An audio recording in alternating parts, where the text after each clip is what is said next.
It's as if she exhausts all the words she chooses, wringing out every last ounce of liquid they possess into her glass and getting drunk off them.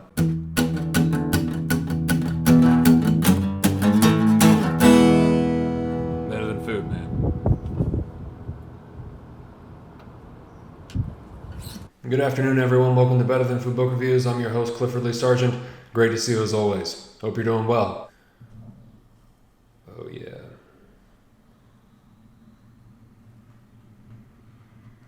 Time for some French press action, for something different. Get that coffee.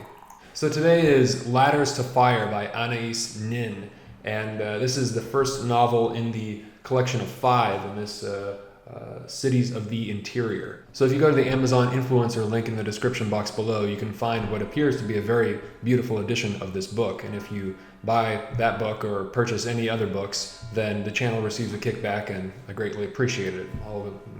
It all helps keep this thing going. I'll be updating it periodically. It's like this little store. It's like a little bookstore of stuff that I recommend. So yeah, you never know what you might find.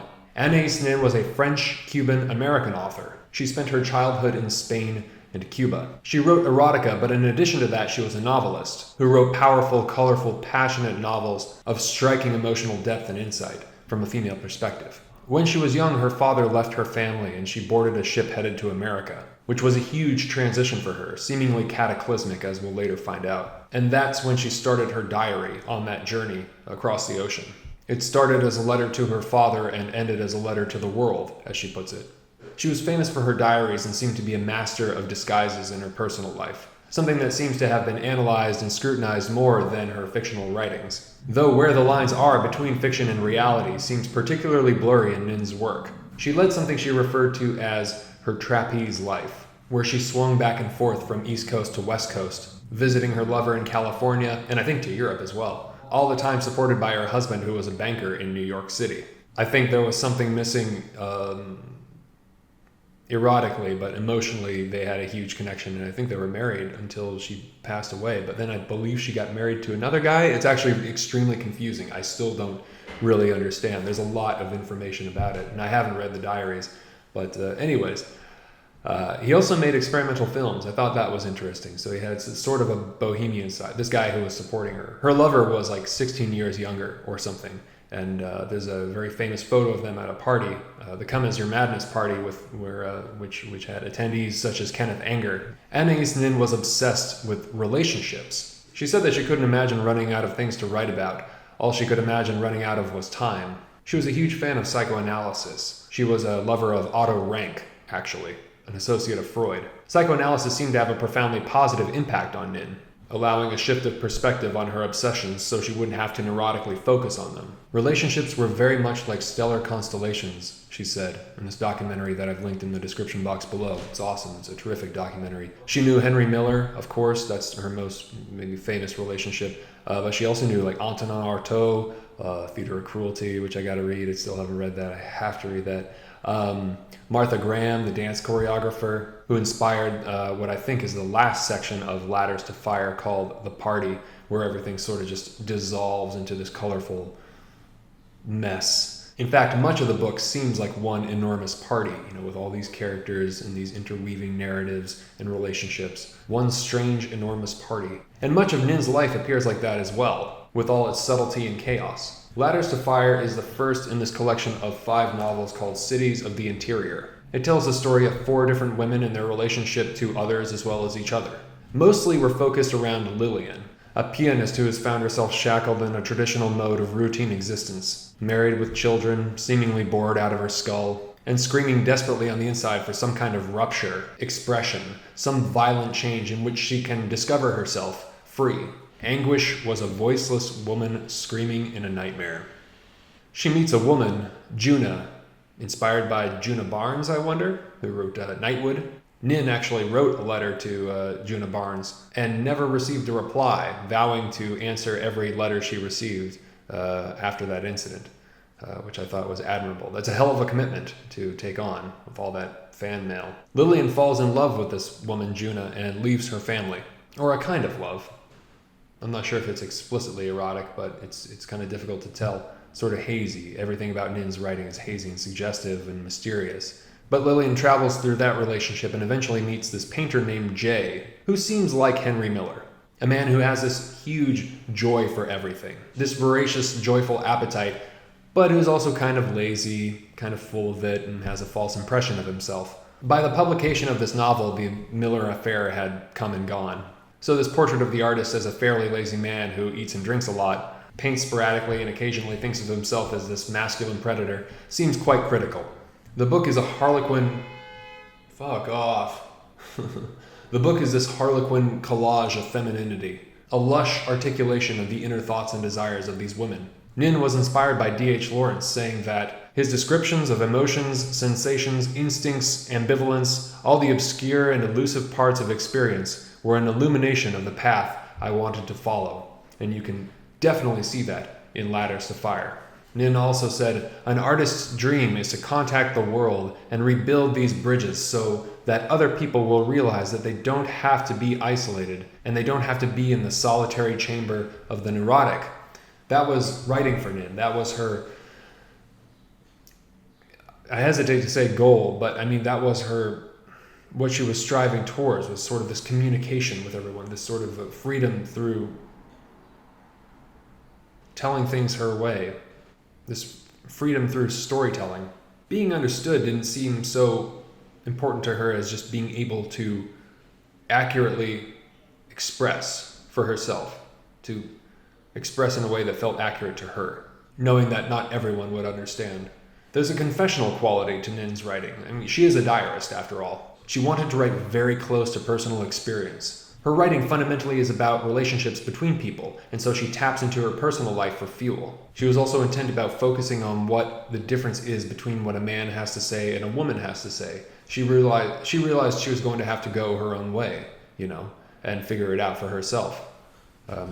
She was influenced by men, but she realized that she had to develop her own style and determine what it was she was going to say as herself and also as a woman, There's a famous picture of Anaïs Nin at a party in LA called, it was called the Come As Your Madness Party, where all the guests were supposed to arrive dressed as their madness, so they all wore these strange, bizarre costumes. Kenneth Anger, the filmmaker, was there, and so he and Nin were dancing together at one point, which I thought was awesome. That's a lot of what Nin's writing feels like. A strange, frenetic party. Total intoxication and illumination of the psychological tapestry of the human mind in love, lust, jealousy, rage, hatred, tenderness, and joy. Some of it reminded me of Mulholland Drive by David Lynch. Lots left up to interpretation, but not in an obnoxious manner. Self-concerned or self-involved may be terms used to disparage her writing, but what are authors really exploring if not themselves? I mean, really. Feverishly emotional would be the term to describe her writing sometimes. It's as if she exhausts all the words she chooses, wringing out every last ounce of liquid they possess into her glass and getting drunk off them. She leaves nothing left. There is a feeling of abundance in the writing of Anaïs Nin. One always gets the impression of having more than enough of everything, of total overwhelming feeling. You're inhabiting the heightened states of these characters. You're allowed access to extremely personal insights, flaws, motives, and desires.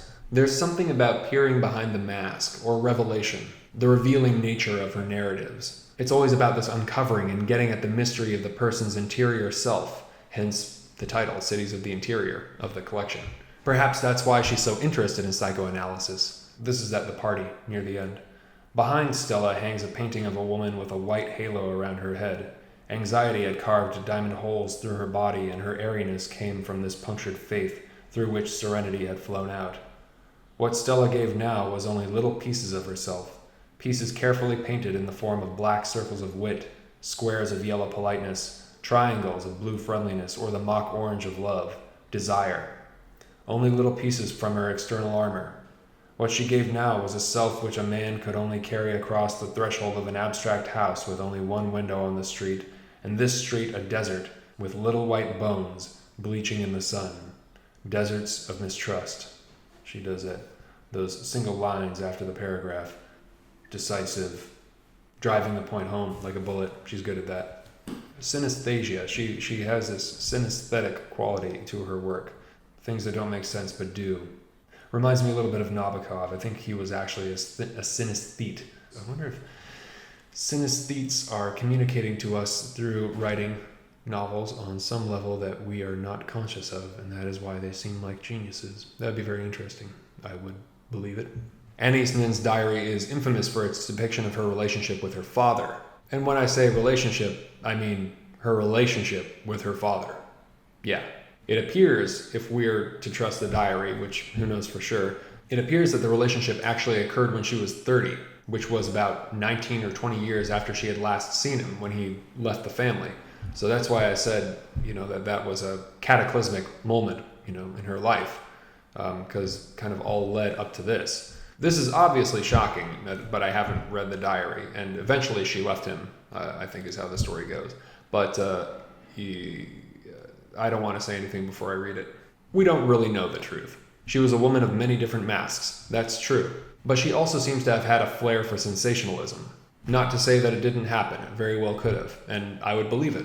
Whatever your thoughts on her life and decisions, she is a terrific author. She's marvelous at accessing the surreality of actual reality, of playing the poetic liaison between us and the intangible, but felt and experienced inner realities of relationships and love.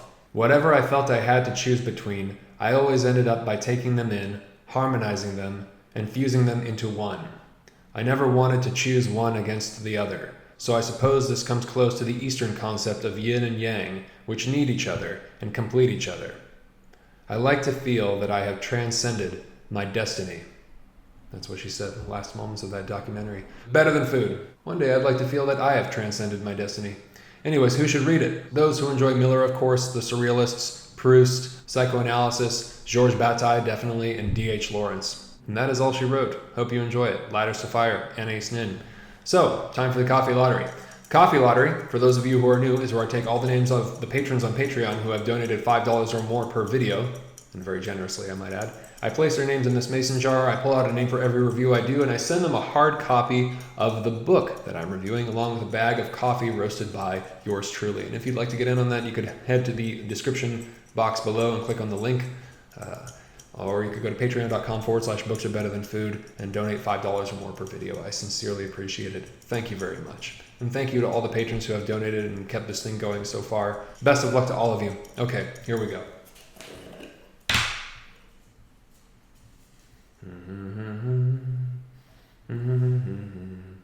Oh, wow. Interesting. Maximilian M. Thanks a bunch, Maximilian. Really appreciate it. You will be receiving Ladders to Fire by Anaïs Nin and a bag of delicious coffee. Thank you very much. If you enjoyed this review, please hit the thumbs up and subscribe if you haven't already for more book reviews. Hope you're all doing very well. Always remember, die reading. Thank you for watching. Take care of yourselves. Have a good night. Talk to you soon. Ciao.